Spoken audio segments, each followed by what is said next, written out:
Hello, আসসালামু আলাইকুম। হৃদয় teaching home এর পক্ষ থেকে আমি হৃদয় হোসেন বলতেছি। আজকে 16.2 এর পরিমিতি অধ্যায় 310 পৃষ্ঠার 5 নং প্রশ্নের উত্তর। তো 5 নং প্রশ্নের উত্তরের ভিতরে দেখো কি লেখা আছে, যে একটি বর্গক্ষেত্রের পরিসীমা আয়তক্ষেত্রের পরিসীমার সমান। দুইটা ক্ষেত্রফল দেওয়া আছে, একটা হলো বর্গ আর একটা হলো আয়ত। দুইটাই কি পরিসীমা, যে পরিসীমার মান এই দুইটাই কি হবে সমান। এখানে লেখা আছে যে আয়তক্ষেত্রের দৈর্ঘ্য প্রস্থের 3 গুণ এবং ক্ষেত্রফল এত। প্রতিটি 40 সেমি বর্গ পাথর, বর্গাকার হবে, বর্গাকার পাথর দিয়ে ক্ষেত্রটি বাঁধতে মোট কতটি পাথর লাগবে। তো এখানে কিন্তু তিনটা কন্ডিশন আছে। একটা বড় ক্ষেত্রের পরিসীমা, আবার বলছে বড় ক্ষেত্রের পরিসীমাটা কি আয়তক্ষেত্রের পরিসীমা সমান। আর এখানে আয়তক্ষেত্রের কি আছে, ক্ষেত্রফল দেওয়া আছে। তো পরিসীমা সূত্র একবার আর কি ক্ষেত্রফলের সূত্র একবার, তারপর লাগবে পাথর কতগুলো। ঠিক আছে, তিনটা কন্ডিশন দেওয়া আছে।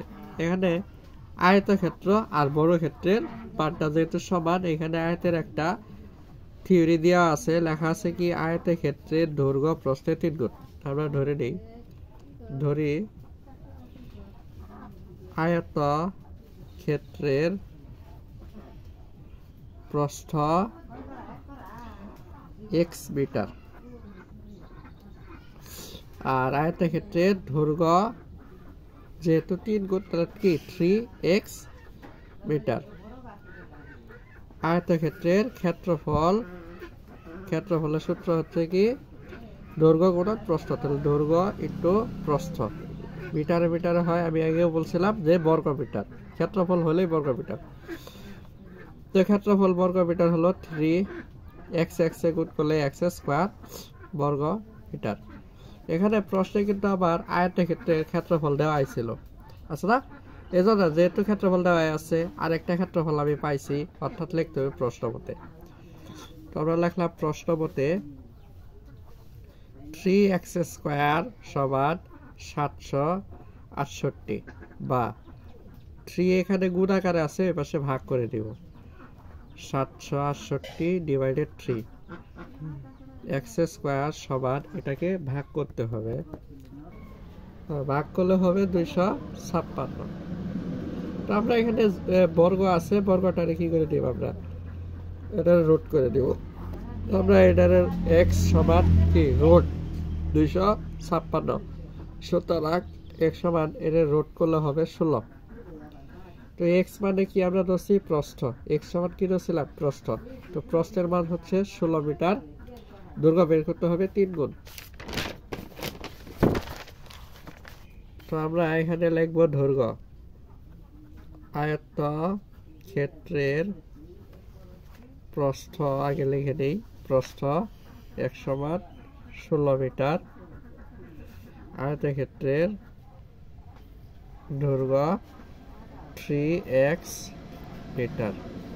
তাহলে 3 গুণ কত 16, 3 16 3 18 48 মিটার।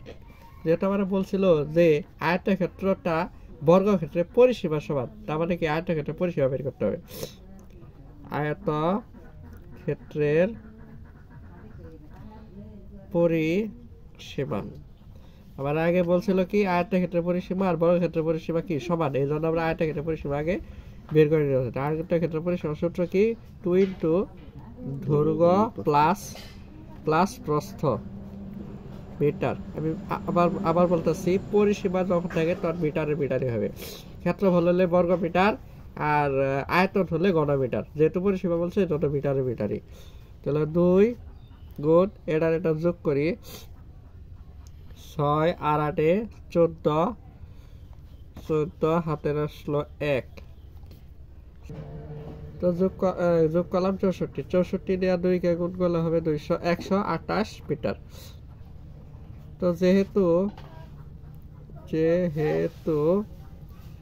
বর্গক্ষেত্রের পরিসীমা সমান কি আয়তক্ষেত্রের পরিসীমা, আয়তক্ষেত্রের পরিসীমা ধরে নিও, আয়তক্ষেত্রের পরিসীমা। ঠিক আছে, তো আমি বললাম যেহেতু বর্গক্ষেত্রের পরিসীমা সমান আয়তক্ষেত্রের পরিসীমা, তো এখানে কি ধরা যায় তাহলে, বর্গক্ষেত্রের পরিসীমা বর্গক্ষেত্রের পরিসীমা সূত্র কি 4a, কারণ বর্গক্ষেত্রের ভিতরে চারটা বাহু কি সমান, এজন্য বর্গক্ষেত্রের পরিসীমা হচ্ছে 4a। 4a সমান আমরা মান কত পাইছিলাম, পরিসীমা 128। ঠিক আছে, তাহলে বর্গক্ষেত্রের কি এক বাহু দৈর্ঘ্য এ সমান 4 গুণাকার আছে, 4 ভাগ করে দিই, 4 ভাগ করে দিলাম 32 মিটার। ঠিক আছে, তো আমরা কিন্তু পাই গেছি যে একটা বাহু পাই গেছি 32 মিটার। যেহেতু আমার প্রশ্নের ভিতরে বলছিল এখানে যে প্রতিটি কি 40 সেমি বর্গাকার পাথর দিয়ে বর্গক্ষেত্রটি বাঁধতে কতগুলো পাথর লাগবে বর্গক্ষেত্র, তাহলে বর্গক্ষেত্রটির ক্ষেত্রফল আগে কি করতে হবে, নির্ণয় করতে হবে। আর বর্গাকার পাথর দেওয়া আছে কিন্তু সেমিতে, তো সেমিরে আমরা মিটার প্রকাশ করে নিব। তো এখানে লেখি আগে যে বর্গক্ষেত্রের এক বাহু দৈর্ঘ্য পাইছি, তো বর্গক্ষেত্রের কি ক্ষেত্রফল লিখব আমরা, ক্ষেত্রফলের সূত্র কি, বাহুর দৈর্ঘ্য স্কয়ার, বাহুর দৈর্ঘ্য পাইছি আমরা 32, 32 উপরে স্কয়ার, হ্যালো, তো 32 উপরে স্কয়ার করলে হবে 1024 বর্গ মিটার। ঠিক আছে, 1024 বর্গ মিটার। এখানে বর্গাকার পাথরের এক বাহু দৈর্ঘ্য দেওয়া আছে, বর্গাকার পাথরের এক বাহু 40 সেমি দেওয়া আছে, যেহেতু মিটারের অঙ্ক সেমি দেওয়া আছে আমরা মিটারে প্রকাশ করব, মিটারে প্রকাশ করলে 40কে মিটার প্রকাশ করলে 100 দ্বারা ভাগ, এই মিটার হয়ে গেল। তো মিটারে ভাগ করলাম 0.4 মিটার। বর্গাকার পাথরের এক বাহুর না ক্ষেত্রফল হবে, বর্গাকার পাথরের ক্ষেত্রফল। তো ক্ষেত্রফলের সূত্র আমি আবার বললাম, বর্গক্ষেত্রের ক্ষেত্রফলের সূত্র কি, বাহুর দৈর্ঘ্য স্কয়ার, এটা বাহুর দৈর্ঘ্য স্কয়ার। তো বাহুর দৈর্ঘ্য স্কয়ার করলে কি হবে, এটারে 0.16 বর্গ সেমি, বর্গ মিটার। আমার বলছে যে পাথর কতগুলো লাগবে, তো সুতরাং পাথর লাগবে, আমরা যে বর্গক্ষেত্রের ক্ষেত্রফল পাইছিলাম কত 1024, আর পাথরের ক্ষেত্রফল পাইছি কত 0.16। তো এটা দিয়ে এটাকে ভাগ করলে যত হবে তত হচ্ছে কি পাথরের সংখ্যা। তো পাথর কতগুলো লাগবে, অর্থাৎ এখানে ভাগ করলে হবে 6400টি। শেষ, এভাবে সহজে কি অঙ্ক করা যাবে।